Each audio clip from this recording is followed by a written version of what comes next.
এই বলে দুই বন্ধু পাথর তুলে কুল গাছে ছুঁড়তেই গাছ থেকে বেশ কিছু কুল ঝরে পড়ে। নাড়ু, অনেক কুল পড়েছে রে, তাড়াতাড়ি কুড়োই চল। একে আমার কুল বাগানের কুল এইভাবে ছড়িয়ে পড়ে আছে, নিশ্চয় কেউ কুল পাড়তে এসেছিল, গাছে পাথর ছুঁড়ে কুল পেরেছে দেখছি। ঠিক তখন দুপুর 3:30। কেউ কোথাও নেই। একটা কাক কা কা করতে করতে উড়ে চলে গেল। গোপাল নাড়ুদের বাড়ির কাছে এসে নাড়ুর ঘরের জানলার বাইরে দাঁড়িয়ে নাড়ুকে ফিসফিস করে ডাকতে থাকে। এই নাড়ু, নাড়ু, ঘুমিয়ে পড়লি নাকি রে? তাড়াতাড়ি বাইরে আয়, আজ ওইখানে কুল পাড়তে যাব। নাড়ু তার ঘরে চুপ করে শুয়ে ঘুমোনোর ভান করছিল। গোপালের আওয়াজ পেতেই সে উঠে জানলার কাছে যায়। আচ্ছি আচ্ছি, দাঁড়া, মা পাঁচিল কলে ঘুমোতে, টুপি টুপি বেরোতে হবে। এই কথা বলে নাড়ু চুপি চুপি ঘর থেকে বেরিয়ে পড়ে। আর দরজার আওয়াজ পেতেই নাড়ুর মা শুনতে পেয়ে যায়। এই, লুকিয়ে লুকিয়ে কোথায় যাচ্ছিস? তার মানে তুই ঘুমোসনি এতক্ষণ, ঘুমোনোর নাটক করছিলি? ফিরে আয় বলছি, না হলে সন্ধেবেলা তোর বাবা ফিরলে সব বলবো, তখন বুঝবি। এই রে, মা ডেকে গেছে। এই গোপাল, তাড়াতাড়ি পালিয়ে চল, আমার মা ডেকে গেছে। এবার কি হবে রে? পালা পালা পালা, তাড়াতাড়ি পালা। এই কথা বলে নাড়ু ও গোপাল দুই বন্ধু মিলে দৌড়ে সোজা গিয়ে পৌঁছায় ক্ষান্ত বুড়ির বাড়ির উঠানে। নাড়ু, ক্ষান্ত বুড়ি মনে হয় এখন ঘরে ঘুমোচ্ছে। এই সুযোগ, আজ আমরা বুড়ির কুল গাছ থেকে অনেক কুল পারবো। তাড়াতাড়ি পাথর কুড়িয়ে বুড়ির কুল গাছে ছোঁড়। ঠিক আছে, তবে এই দেখ আমার হাতের খেল।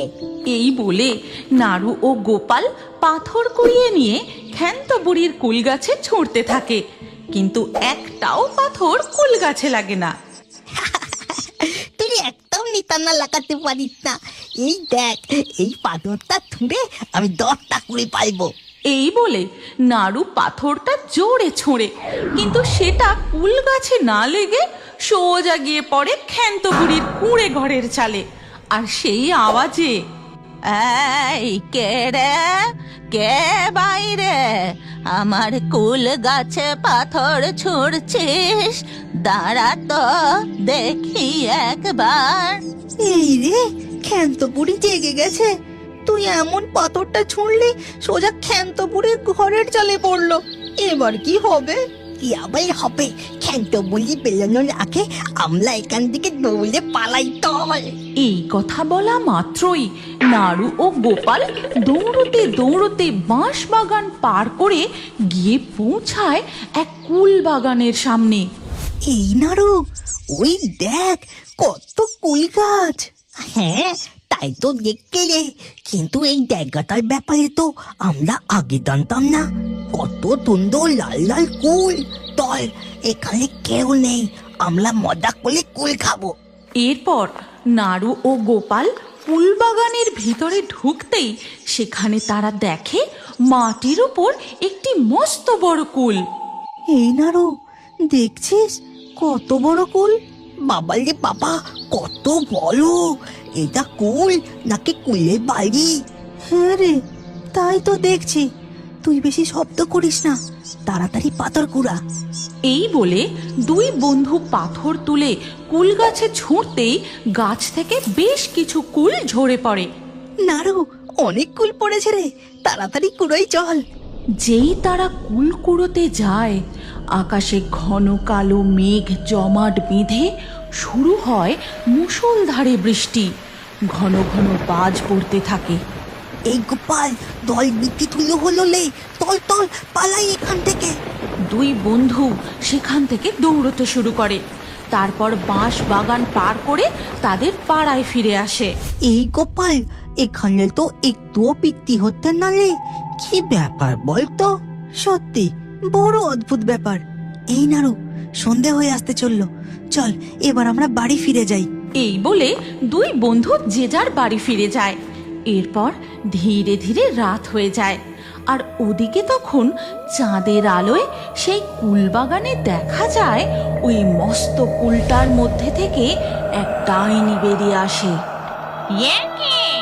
আমার কুল বাগানের কুল এইভাবে ছড়িয়ে পড়ে আছে। নিশ্চয় কেউ কুল পাড়তে এসেছিল, গাছে পাথর ছুঁড়ে কুল পেরেছে দেখছি। একবার যখন আমার কুলের বাগানের হদিশ পেয়েছে, বেটারা আবার আসবে। আমাকে কিছু একটা ব্যবস্থা করতেই হবে। এই বলে ডাইনি তার মস্ত কুল বাড়ির মধ্যে ঢুকে যায়। তারপর তার উনুন জেলে কি যেন একটা তৈরি করতে থাকে। হ্যাঁ, তৈরি হয়ে গেছে। এবার আমি গিয়ে সব কটা কুল গাছের গোড়ায় গোড়ায় এটা ছড়িয়ে দিই। এই কথা বলে ডাইনি তার বাগানে বেরিয়ে তার সব কটা কুল গাছের গোড়ায় ওই জলটি ছড়িয়ে দেয়। এরপর ধীরে ধীরে সকাল হয়ে যায়। নাড়ু ও গোপাল স্কুলে তার বন্ধুদের ওই কুল বাগানের কথা বলে। আজ আমরা সবাই স্কুলের ছুটির পর ওই কুল বাগানে কুল পাড়তে যাব, ঠিক আছে? স্কুলের ছুটির ঘন্টা পড়তেই তিতলি, নাড়ু, গোপাল, বানি সবাই মিলে যায় ওই কুল বাগানে। তারপর এই গল্পের পরবর্তী পর্ব যদি তোমরা দেখতে চাও তাহলে কমেন্টে নেক্সট পার্ট অবশ্যই লেখো। আর আমাদের ফেয়ারি টুনস বাংলা ফেসবুক পেজটি এক্ষুনি ফলো করে নাও। এই গল্পটি ভালো লাগলে লাইক দিয়ে শেয়ার করে দাও।